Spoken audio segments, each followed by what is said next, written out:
Hi everyone. This is my second video in my series of how you do one thing is how you do everything. Last week I had posted a video. I was talking about this gentleman that my husband had introduced me to on YouTube. His name is Wes Watson. And I've been watching his videos and really getting some really great nuggets from them of wisdom.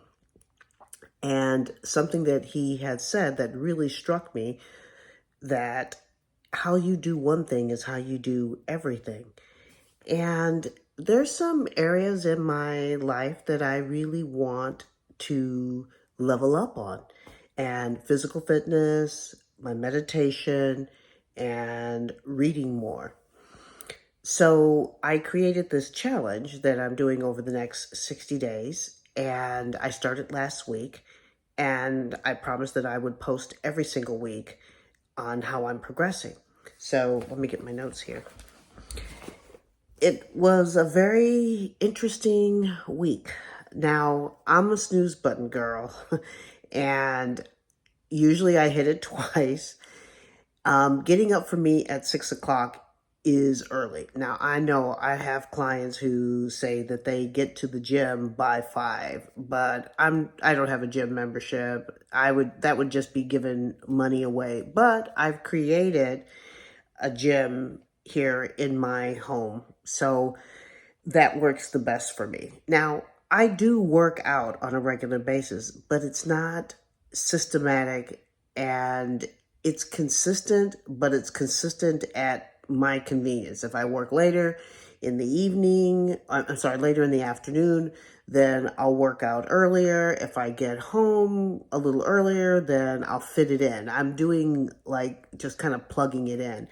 And I really wanted to get a lot more systematic. So on Monday, I got up at 6. Yes, I hit the snooze button twice, but I got up and I did my Jillian Michaels weight DVD. It was a little bit of a struggle, but I got through it and I felt just fine.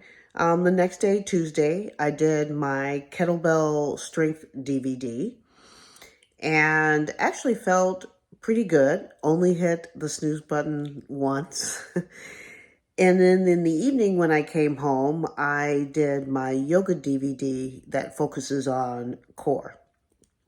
Now, Wednesday, I had to meet a client a little bit earlier, and then also I needed to work on some ideas for content, and I'm not a spring chicken, so I could kind of feel my body talking to me a little bit, so I didn't work out that day, but I still got up at 6 and did what I had to do.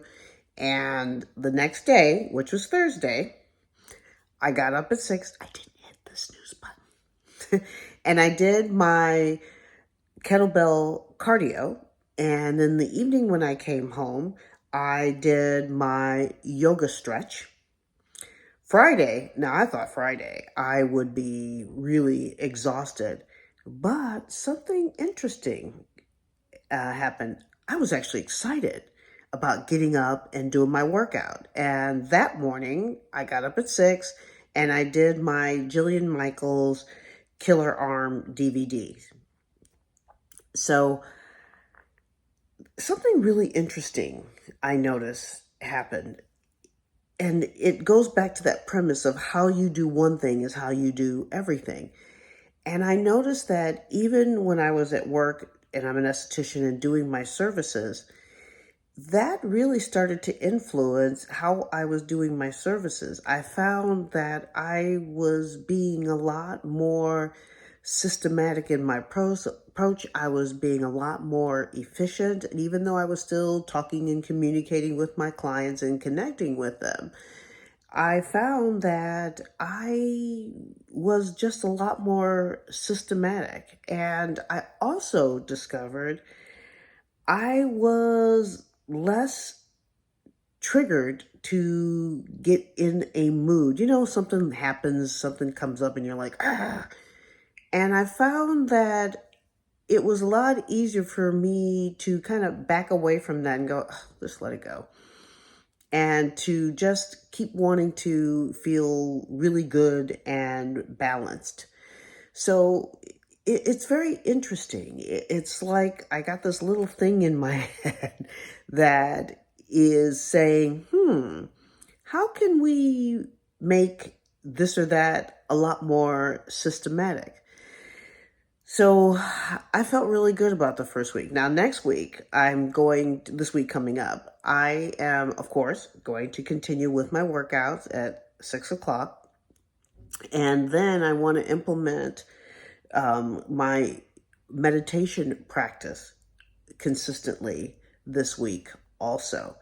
So next week, when I do my number 3 series video, I will talk about how that has implemented into my life. I'm really very excited, and it truly is how you do one thing is how you do everything.